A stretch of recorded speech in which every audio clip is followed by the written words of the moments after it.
Thank you so much for watching our video. Please do not forget to like, comment, share and subscribe to Reality of Islam.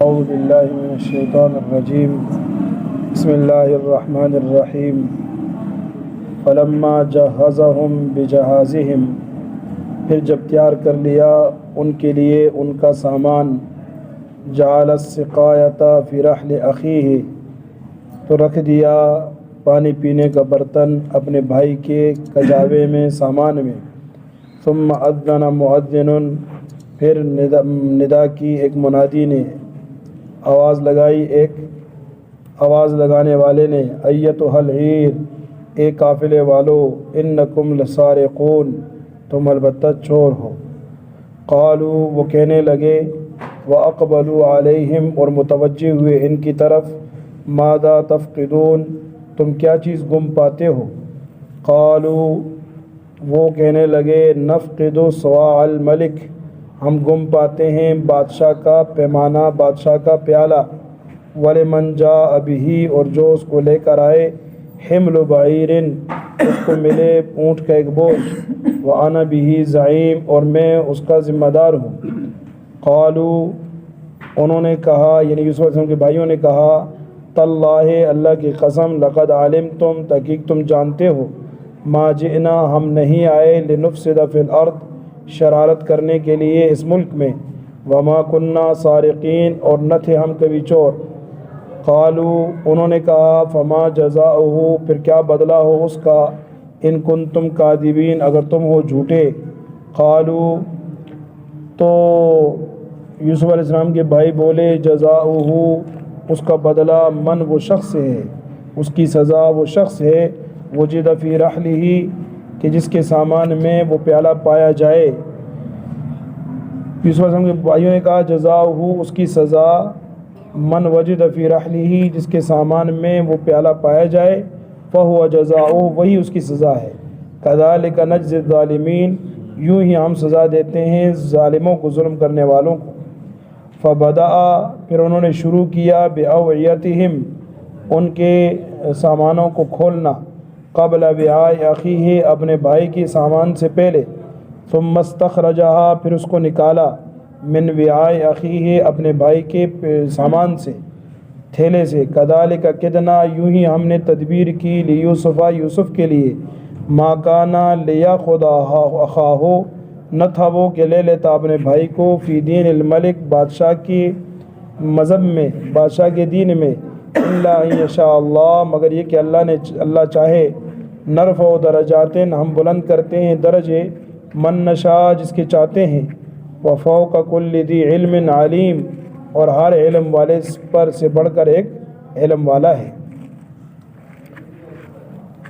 فلما جہزہم بجہازہم پھر جب یوسف علیہ السلام نے ان تیار کر دیا ان کا سامان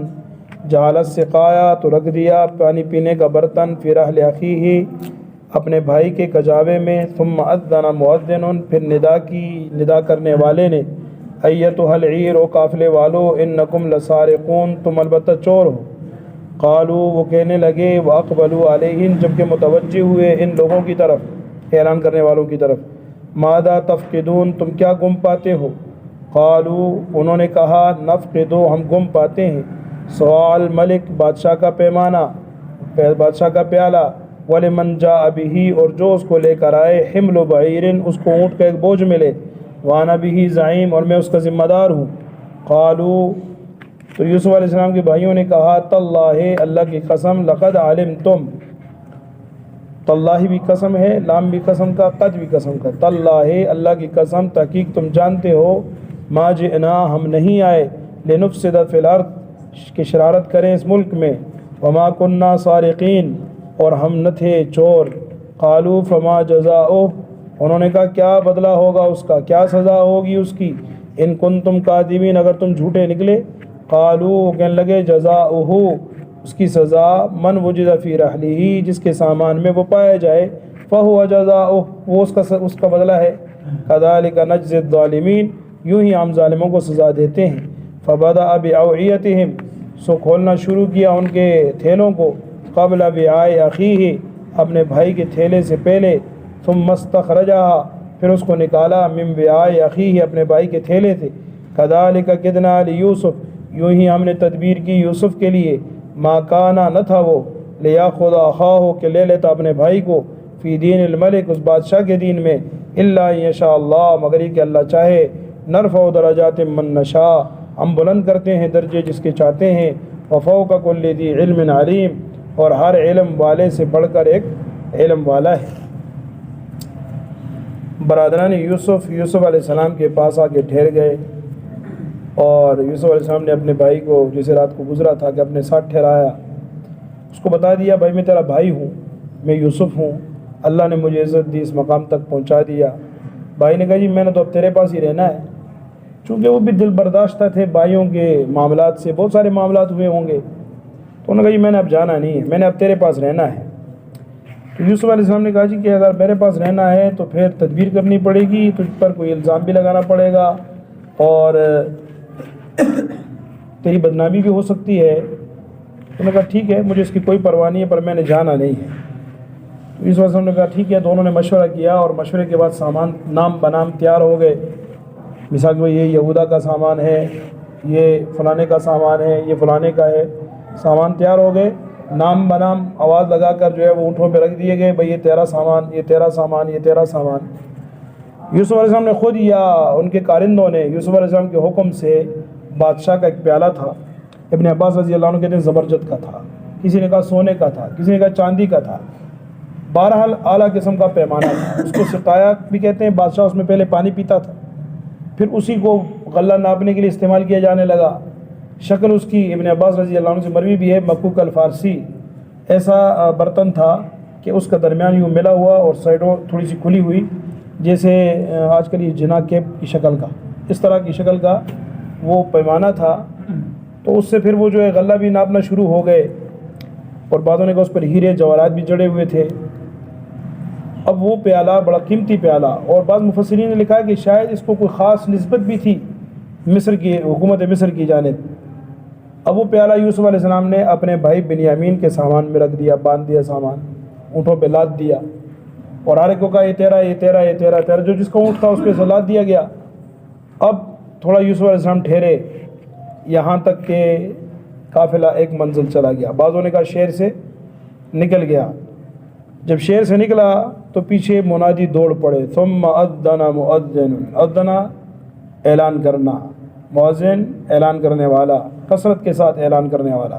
یعنی منادی ہو گئی دائیں بائیں، ہر طرف شور شرابہ۔ مؤذن کو بھی مؤذن اس لیے کہتے ہیں کہ بار بار کثرت کے ساتھ اذان دیتا ہے، کثرت کے ساتھ اعلان کرتا ہے، نماز کی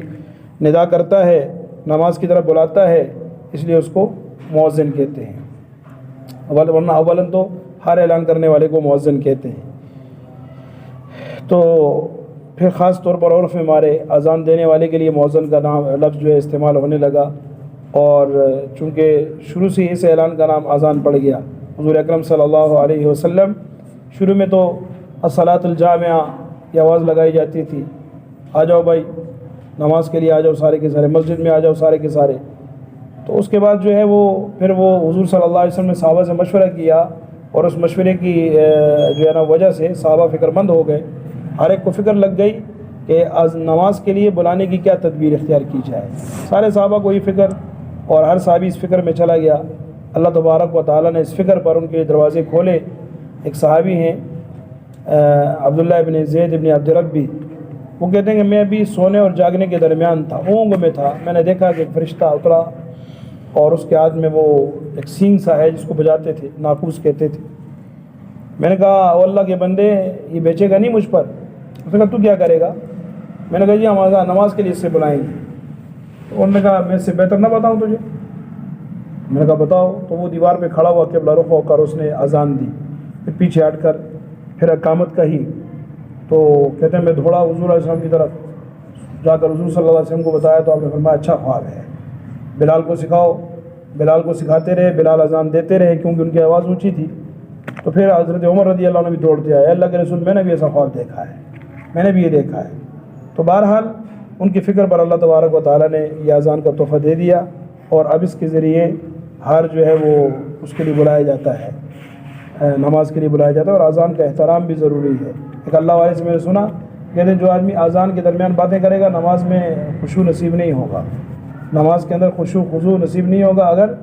اذان کے دوران وہ باتیں کرے گا، اذان کے درمیان اپنے آپ کو مصروف رکھے گا۔ اور اذان کا احترام، ایک حدیث ہے، غالباً بخاری شریف میں بھی یہ حدیث موجود ہے کہ یہودی تھا، یا بخاری شریف میں کسی اور کتاب میں ہے، تو جب اذان ہوتی تھی تو وہ حضور صلی اللہ علیہ وسلم کو برا بھلا کہتا تھا کہ جل جائے یہ جھوٹا، الیاذ باللہ، اس طرح کے الفاظ کہتا تھا۔ تو اللہ تبارک و تعالیٰ نے اسی کے گھر کو جلا دیا اور وہ گھر کے اندر ہی جل کے مر گیا۔ تو اذان کا احترام ضروری ہے۔ اذان اور اقامت کے درمیان جو دعا مانگی جائے اللہ تبارک و تعالیٰ اس دعا کو قبول کرتے ہیں۔ بہرحال اذان اعلان کرنا، تو اعلان کرنے والوں نے اعلان کیا ایھا العیر، او قافلے والو۔ عیر کہتے ہیں اصل میں اونٹ کے اوپر جو بوجھ ہوتا ہے، بوجھ والے اونٹ کو، لدے ہوئے اونٹ کو، تو یہاں مراد اصحاب العیر، او عیر والو، او قافلے والو، انکم لسارقون، تم چور ہو۔ اب یہاں ایک اشکال ذہن میں پیدا ہوتا ہے کہ تو یوسف علیہ السلام نے ایک تدبیر کی تھی اور بھائی کے جو ہے وہ سامان میں وہ پیالہ رکھ دیا تھا، اب پورے قافلے کو کہہ رہے ہیں انکم لسارقون، تم چور ہو، تو دوسروں پر چوری کا الزام خواہ مخواہ لگانا یہ تو اچھا نہیں ہے۔ یوسف علیہ السلام نے کیسے لگایا؟ تو بعض علماء نے کہا جی کہ دراصل ان بھائیوں نے یوسف علیہ السلام کو والد سے چرایا تھا، تو اس لیے ان کو چور کہا گیا، اور بعضوں نے کچھ کہا، بعضوں نے کچھ کہا، لیکن حقیقتاً اللہ تعالیٰ کا امر تھا۔ اللہ پاک فرماتے کذالک کدنا لیوسف، یہ ہماری بنائی ہوئی تدبیر تھی۔ تو اللہ تبارک و تعالیٰ کا حکم تھا، اللہ کے حکم کے مطابق ایسا کیا گیا۔ یہاں یہ سوال نہیں پیدا ہوتا کہ جی کیسے کہا گیا۔ جب اللہ تدبیر کرتے ہیں، اللہ تبارک و تعالیٰ کی تدبیر تھی تاکہ یعقوب علیہ السلام کا ابتلاء اور امتحان کامل ہو جائے، پھر دونوں بیٹوں کی اس سے ملاقات ہو جائے، تو اس لیے اللہ تبارک و تعالیٰ نے یہ حکم دیا۔ جیسے خضر علیہ السلام کے واقعے میں بظاہر تو وہ کشتی توڑ رہے ہیں اور بچے کو قتل کر رہے ہیں اور دیوار ٹھیک کر رہے ہیں، تو شریعت کے خلاف حکم نظر آ رہا ہے، لیکن حقیقت میں بڑی مصلحتیں تھی پیچھے۔ ایسے ہی اللہ کا حکم تھا، اللہ کے حکم کے تحت یوسف علیہ السلام نے ایسا کیا۔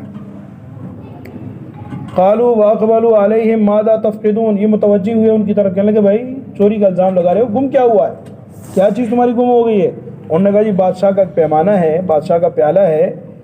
اور وہ گم ہے، ہم اس کو گم پاتے ہیں، اور جو اس کو لائے گا ایک اونٹ کا بوجھ غلہ اس کو انعام میں ملے گا، اور میں اس کی ذمہ داری اٹھاتا ہوں۔ یہیں سے علماء نے یہ لکھا ہے کفالت بالمال بھی جائز ہے۔ ایک آدمی دوسرے کی ضمانت لیتا ہے کہ جی میں ضامن ہوں، میں اس کا جو ہے وہ مال ادا کروں گا، تو پھر اگر وہ آدمی ادا نہیں کرتا تو جس کا مال ہے وہ اس ضامن سے وصول کرے گا، مقررہ تاریخ پر اس سے وصول کر سکتا ہے، اور یہ جو ہے پھر اس سے رجوع کرے گا، اس سے لے گا۔ تو اس سے علماء نے لکھا ہے کہ کفالت بالمال جائز ہے۔ کس نے کہا میں ذمہ دار ہوں، میں دوں گا۔ قالوا تاللہ لقد علمتم ما جئنا لنفسد فی الارض، برادران یوسف کہنے لگے اللہ کی قسم تم جانتے ہو کہ ہم زمین میں کچھ شرارت کرنے، اس ملک میں شرارت کرنے نہیں آئے، ہم نے ابھی تک کوئی شرارت نہیں کی، ہم چور بھی نہیں ہیں۔ اور بعض مفسرین نے لکھا ہے انہوں نے اپنے وہ اونٹوں کو جو ہے وہ منہ پہ وہ جو لگاتے ہیں پتہ نہیں کیا چیز ہے اس کو، وہ بھی لگائے ہوئے تھے تاکہ جو ہے وہ ان کی کھیت ویت نہ چریں اور کسی کے غلے میں منہ نہ ماریں۔ تو بالکل جو ہے وہ اس طریقے سے یہ آئے اور گئے۔ انہوں نے کہا جی کبھی ہم نے فساد کا سوچا ہی نہیں، ہم تو شرارت کرنے نہیں آئے، اور پھر جو ہے وہ ہم کبھی چور، ہم پر چوری کا الزام بھی کبھی نہیں لگا، ہم نے کبھی چوری کی ہی نہیں۔ قالوا فما جزاؤہ ان کنتم کاذبین، یوسف علیہ السلام چونکہ اللہ کے نبی تھے اور بڑے ہوشیار تھے، چونکہ مصر کے بادشاہ کا قانون یہ تھا کہ جس سے چوری کا مال برآمد ہو اس کی پٹائی کی جائے اور دگنا قیمت اس سے لے کر اس کو چھوڑ دیا جائے۔ تو یوسف علیہ السلام نے یہ نہیں کہا کہ بھائی جو پکڑا گیا نا تو سزا ہوگی، بلکہ یہ کہا گیا کہ کیا ان سے پوچھا کیا بدلہ ہونا چاہیے، کیا سزا ہونی چاہیے اس کی اگر تم جھوٹے ہو۔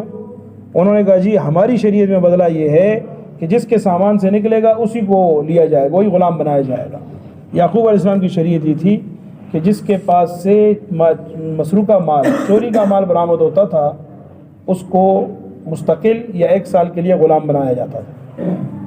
یہ یعقوب علیہ السلام کی شریعت تھی، تو انہی سے فتویٰ لیا گیا تم کیا کہتے ہو؟ انہوں نے کہا جی ہم تو یہ کہتے ہیں کذالک نجزی الظالمین، ہم تو یہ ظالموں کو یوں ہی بدلہ دیتے ہیں۔ اب انہوں نے کہا اچھا جی تلاشی کرو، اور تلاشی میں سب سے پہلے بھائی کا سامان نہیں کھولا، شک پڑ جاتا، اوروں کا سامان کھولا، ادھر سے شروع کیا کرتے کرتے کرتے کرتے آخر میں جب پہنچے تو ایک کارندے نے کہا جی مجھے تو اس آدمی پر ہی تو معصوم سے لگتا ہے، شریف سے لگتا ہے، مجھے تو نہیں لگتا کہ اس کے سامان میں ہوگا۔ اس نے کہا نہیں نہیں ہم نے تلاشی لینی ہے، تلاشی تو ہم لیں گے۔ سامان کھولا تو اندر سے برتن نکل آیا، شور ہو گیا، وہ تم چور، کہتے تم چور نہیں ہو، تم چور نہیں ہو، سمجھ دیکھو یہ چور تمہارے مال میں سے نکل آیا ہے. تو بھائی شرمندگی سے سر جھکا لیا انہوں نے اور بنیامین کو برا بھلا کہنے لگے. اللہ پاک فرماتے کذالک کدنا لیوسف، یوں ہم نے تدبیر کی یوسف کے لیے تاکہ اپنے بھائی کو اپنے پاس روک لے، اپنے پاس رکھ لے. بادشاہ کے دین میں وہ نہیں رکھ سکتا تھا مگر اللہ نے چاہا اور اللہ تبارک و تعالیٰ نے تدبیر کی. یوں ہم درجے جس کے چاہتے ہیں بلند کر دیتے ہیں، جس کو چاہتے ہیں عزت عطا کرتے ہیں، بلندی عطا کرتے ہیں. اور ہر علم والے سے بڑھ کر علم والا موجود ہے. دنیا میں بھی علم والے سے بڑھ کر دوسرا علم والا تھا، اگر کوئی نہ ہو اللہ تعالیٰ تو ہے ہی ہے. حضرت موسیٰ علیہ السلام نے کہا نا کہ سب سے بڑا عالم میں ہوں، اللہ پاک نے فرمایا نہیں بلا آپ تو نہ خضر. اللہ تعالیٰ کو یہ بات پسند نہیں آئی، سفر کرا کے خضر علیہ السلام کے پاس بھیجا اور وہاں ان کو سمجھایا کہ سب سے بڑا عالم اللہ ہے. اگرچہ نبی وقت کا سب سے بڑا عالم ہوتا ہے لیکن اس کو بھی یہ مناسب نہیں کہ کہے میں سب سے بڑا عالم، کہے اللہ تعالیٰ سب سے بڑے علم والے ہیں، اللہ تبارک و تعالیٰ سب سے بڑے عالم ہیں. اللہ تبارک و تعالیٰ عمل کرنے کی توفیق نصیب فرمائے. الحمدللہ رب العالمین والصلاۃ والسلام علی سید المرسلین وعلی آلہ واصحابہ اجمعین. اللهم انا نسألك العافية والمعافاة الدائمة في الدنيا والآخرة. اللهم احسن عاقبتنا في الأمور كلها واجرنا من خزي الدنيا وعذاب الآخرة. اللهم لا سهل إلا ما جعلته سهلا فاجعل الحزن سهلا. وصلى الله على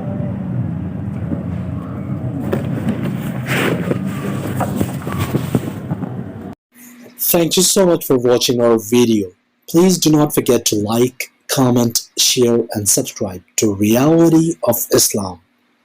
ROI کی سپیچز کو سبسکرائب کر کے بیل آئیکن پر ضرور کلک کریں. جزاک اللہ.